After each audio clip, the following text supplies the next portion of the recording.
नगर में रहने वाला गुरु बड़ा ही समझदार व्यक्ति था और आसपास के क्षेत्र में अपनी समझदारी के लिए प्रसिद्ध था।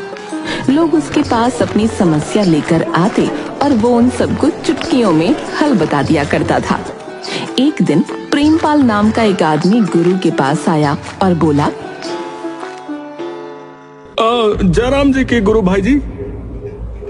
जयराम जी की प्रेमपाल, कैसे हो और आज इधर का रास्ता कैसे भूल गए? गुरु, मैं बहुत परेशान हूँ। मैं आपके पास सलाह लेने आया हूँ। बताओ बताओ, तुम्हें क्या परेशानी है? मेरी परेशानी जो है, मेरा घर है। मैं एक बहुत ही छोटे से घर में अपनी बीवी और 3 बच्चों के साथ रहता हूँ। घर में इतनी कम जगह है कि वहाँ रहना बहुत मुश्किल है, लेकिन इतने पैसे मेरे पास नहीं है कि बड़ा घर ले सकूं। अब आप ही बताओ कि मैं क्या करूं? प्रेमपाल की परेशानी सुनकर, समस्या तो तुम्हारी बड़ी है, परंतु अब तुम मेरे पास इतनी दूर चलकर आए हो तो इसका हल तुम्हें देना ही होगा। अच्छा, एक बात बताओ, क्या तुम्हारे घर पर मुर्गियां हैं? हाँ हाँ, है ना मेरे पास मुर्गियां। वो भी पूरी 10 मुर्गियां हैं। तुम अपनी मुर्गियों को कहाँ रखते हो? भाई, घर के बाहर रखता हूँ। और कहाँ रखते हैं मुर्गियों को, बताओ? आज से तुम उन्हें अपने घर के बाहर नहीं, घर के अंदर रखना। क्या क्या कहा तुमने? घर के अंदर? अरे दिमाग तो ठीक है। अरे भला मुर्गियों को कौन घर के अंदर रखता है भाई, है? देखो प्रेमपाल, तुम मेरे पास अपनी समस्या का हल लेने आए हो तो मैं जैसा कहता हूँ वैसा करते जाओ, और वो भी बिना किसी सवाल के। ठीक है, ठीक है। जैसा आप कह रहे हो मैं वैसा ही करके देखता हूँ, परंतु मुझे मेरी समस्या का हल तो मिल जाएगा। मुझ पर भरोसा करके आए हो ना, तो अपना भरोसा कायम रखो, समस्या का हल मिल जाएगा। प्रेमपाल हैरान था, मगर उसने सोचा कि जैसा गुरु कह रहा है वैसा ही करके देखता हूँ।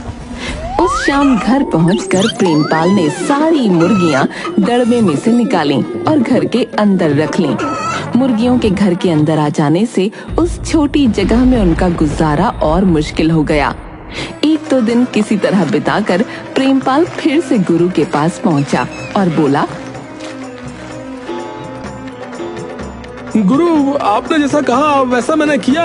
मुर्गियां घर में रख ली, लेकिन मुर्गियों के घर में आने के बाद तो और भी हाल बुरा है। बताओ अब मैं क्या करूं?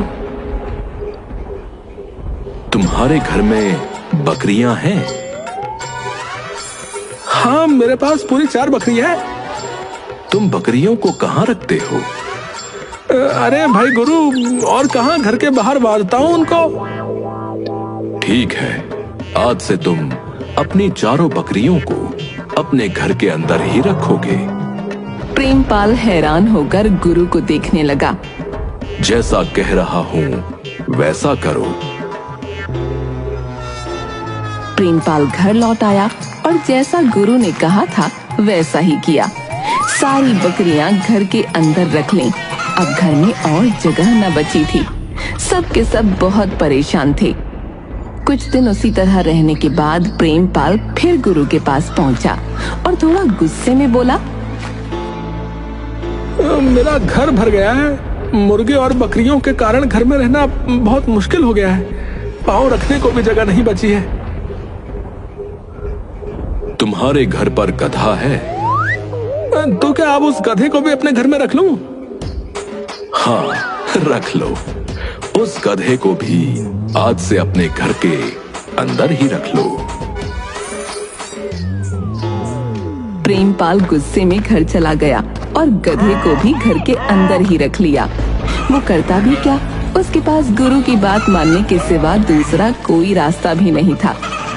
मुर्गियां, गधे और बकरियों के साथ किसी तरह उसने और उसके परिवार ने कुछ दिन गुजारे। सब बहुत परेशान थे। जब रहा न गया तो प्रेमपाल फिर से गुरु के पास पहुंचा और बोला, ये कैसी सलाह दी है आपने मुझे? मैं तो आपकी बुद्धि की चर्चा सुनकर आपके पास अपनी समस्या का समाधान मांगने आया था, और आपने तो जीना ही मुश्किल कर दिया हमारा। मैं ही गधा था जो आपके पास सलाह मांगने आया था। हाँ। क्या घर में बिल्कुल जगह नहीं है? मैंने पहले ही तो बताया था कि मेरा घर बहुत छोटा है और हम इंसानों के रहने के लिए भी वहां जगह नहीं है। अच्छा, तो ये बात है। इसमें परेशानी की क्या बात है? एक काम करो, उन मुर्गियों, बकरियों और गधे को घर से बाहर निकाल दो। प्रेमपाल ने घर लौटकर मुर्गियों, बकरियों और गधे को घर से बाहर निकाल दिया। उसके कुछ दिन बाद वो फिर गुरु के पास आया।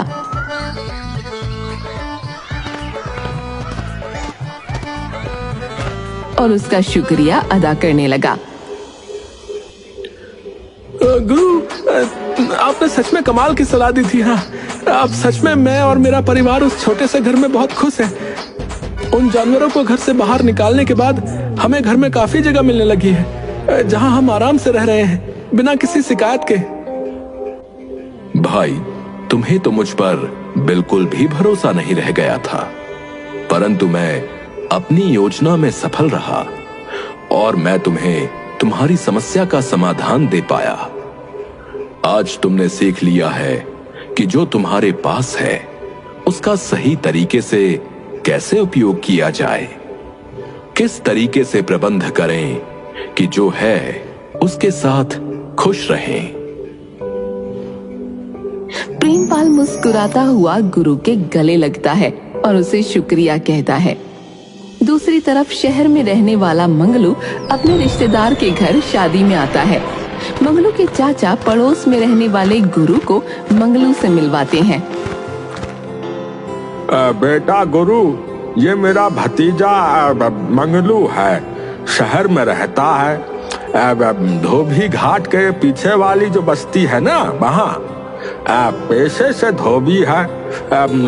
अच्छा पैसा कमाता है और ऐश की जिंदगी गुजार रहा है। और कैसी ऐश की जिंदगी चाचा? अब तो 2 वक्त की रोटी मिल जाए तो ऊपर वाले का शुक्र है। अब क्या बात है, बड़े उदास शब्दों में बात कर रहे हो? हाँ चाचा, पहले तो धंधा बहुत अच्छा था, अच्छे पैसे कमाता था, लेकिन अब कुछ समय से धंधा मंदा चल रहा है। मंगलू पेशे से धोबी है। शहर में लोगों के कपड़े धोने के लिए लाता और नदी के उस पार जाकर कपड़े धोकर सुखाकर रात तक लौट कर आता था। कपड़ों को लाना ले जाना मेहनत का काम था, इसलिए मंगलू ने एक गधा भी खरीद रखा था और उसने उस गधे का नाम भी रखा था वीरू। मंगलू का गधा वीरू सब बोझ उठाता है। अब क्या बात है मंगलू? चाचा, काम अब धीरे धीरे मंदा पड़ता जा रहा है, क्योंकि लोगों ने अब अपने घर कपड़े धुलाई करने वाली मशीन को लगा लिया है, जिसके कारण अब धोबी की जरूरत लोगों को नहीं पड़ती है, समझे? अब यही कारण है ना तुम्हारी उदासी का? हाँ चाचा, क्या करूं, परिवार की जिम्मेदारी भी तो है। ऊपर वाले पर भरोसा रखो, वो सब सही कर देगा। मंगलू, मैं तुम्हारे चाचा को अपने पिता के समान समझता हूँ। अगर तुम्हें कभी मेरी कोई जरूरत पड़े तो जरूर बताना। अब हाँ बेटा मंगलू, ये गुरु बड़ा ही होनहार है। सिर्फ हमारे गांव के ही नहीं, आसपास के रहने वाले लोग भी अब अपनी समस्याओं का समाधान लेने इसके पास आते हैं। हाँ, शुक्रिया भाई गुरु, परंतु मेरी समस्या का समाधान किसी के पास नहीं है और इसका समाधान मुझे खुद ही ढूंढना होगा। मंगलू शादी समाप्त होने के बाद शहर वापस लौट जाता है, परंतु उसकी स्थिति दिन ब दिन बिगड़ती ही जाती है।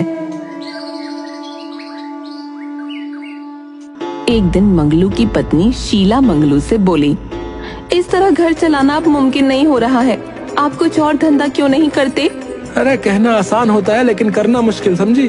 मेरे पास कुछ और धंधा करने के लिए ना तो पैसे हैं और ना ही तजुर्बा है। मैं दूसरा कौन सा धंधा कर लूं बताओ? धंधा नहीं कर सकते तो कोई नौकरी क्यों नहीं कर लेते? कुछ पैसे तो आएंगे। नौकरी? अरे नौकरी कौन देगा भला मुझे? मैंने आज तक कभी किसी की नौकरी नहीं की है। मुझे लगता है आपको बड़े सेठ के पास जाना चाहिए। उसके पास आपके लिए कोई ना कोई काम जरूर होगा। बात तो तुम ठीक कह रही हो। उसका व्यापार भी बहुत दूर दूर तक फैला हुआ है। उसके यहाँ तो नौकरों की लाइन लगी रहती है। वो जरूर मुझे कोई ना कोई काम दे देगा। मैं कल ही उसके पास जाता हूँ। शहर के करोड़ीमल सेठ का व्यापार दूर दूर तक फैला था और उसके यहाँ काफी सारे नौकर काम किया करते थे। लेकिन शहर के लोग उसे करोड़ीमल की जगह बड़े सेठ के नाम से पुकारते थे। सेठ के यहाँ नौकरों की भीड़ लगी रहती थी। अगले दिन मंगलू बड़े सेठ के यहाँ काम की तलाश में पहुंचा। नमस्कार मालिक। नमस्कार नमस्कार। कहो मंगलू, कैसे आना हुआ? बस मालिक, काम जरा मंदा हो गया है। काम कैसे मंदा हो गया? क्या हुआ? आप जानते ही हैं मालिक, सबके घर में कपड़े की मशीन लग गई है तो काम अब मिलता नहीं है। हाँ, ये तो है। तो अब क्या करने का विचार है? कुछ भी काम मिल जाए मालिक, वो कर लूंगा। मेरे यहाँ काम करोगे? जी जी हुजूर, मेहरबानी होगी।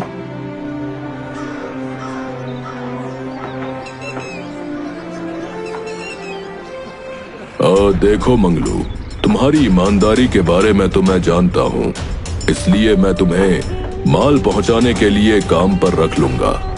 मुझे माल पहुँचाने के लिए आदमियों की जरूरत रहती है। मालिक, मैं पूरी ईमानदारी के साथ काम करूंगा। आपको शिकायत का मौका नहीं दूंगा। मुझे पता है और तुम पर पूरा विश्वास भी है, लेकिन इस काम के लिए तुम्हें किसी सवारी की जरूरत पड़ेगी। कभी कभी माल भारी भी होता है। मालिक, आप उसकी फिक्र मत कीजिए।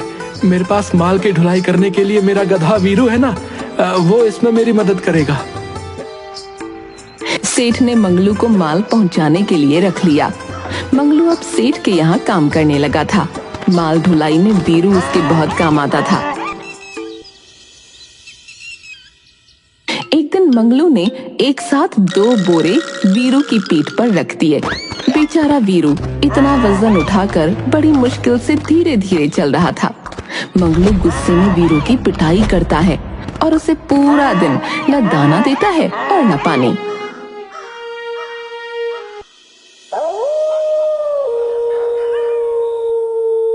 रात को पीठ की दर्द से परेशान हो वीरू खुद से बातें करता है। मैं तो इस मंगलू से परेशान हो चुका हूँ। न जाने इसे कितने पैसे कमाने हैं। ये सोचता भी नहीं, एक साथ इतना वजन मेरी पीठ पर रख देता है। ये सोचता भी नहीं कि मैं कैसे चलूंगा, और ऊपर से मेरी पिटाई भी कर दी सो अलग। इस पर भी इसका पेट नहीं भरा, ना ही मुझे दाना दिया और ना ही पानी। बस अब बहुत हो गया। अब मुझे इस अन्याय के खिलाफ आवाज उठानी ही होगी, वरना इसका अत्याचार तो मुझ पर बढ़ता ही जाएगा।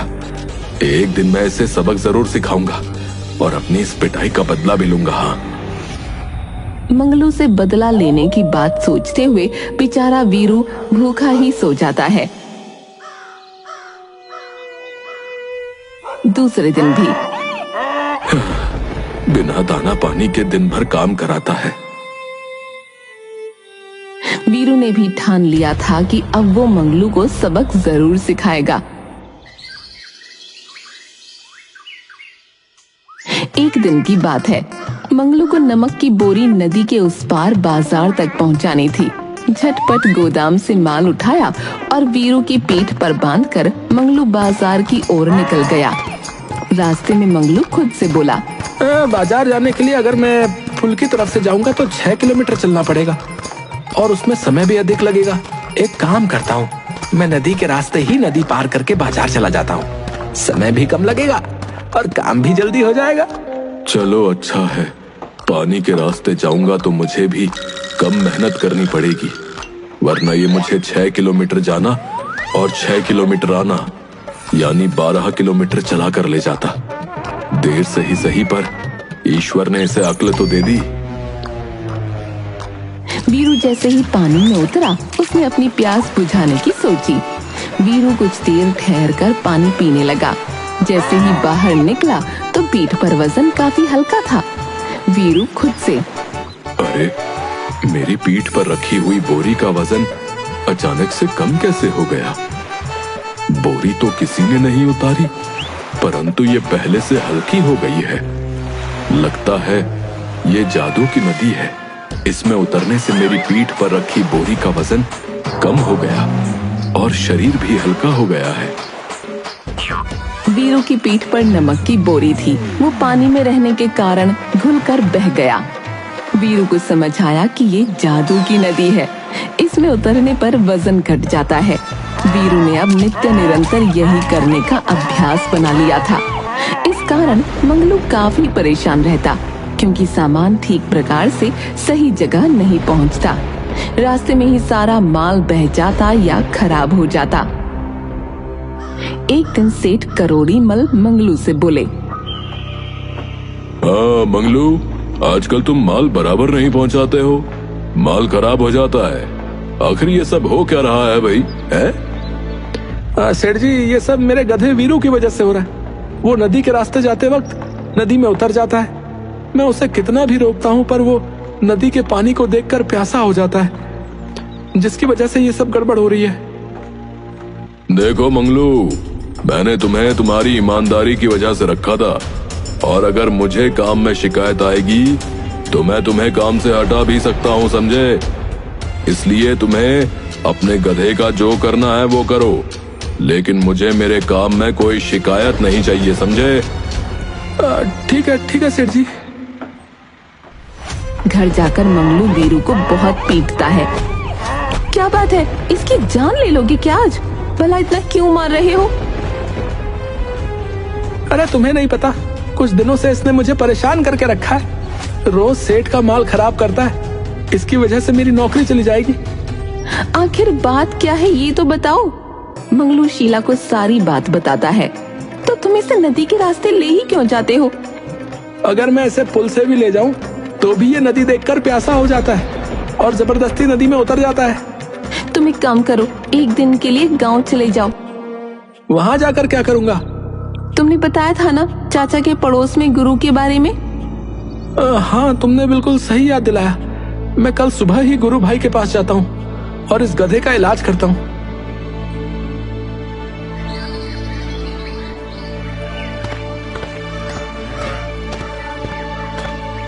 मंगलू गुरु के पास जाता है और उसे अपनी सारी समस्या बताता है।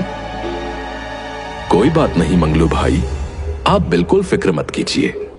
आप वापस शहर जाकर एक बोरी रुई भरकर वीरू की पीठ पर बांध दीजिएगा। उससे क्या होगा गुरु भाई?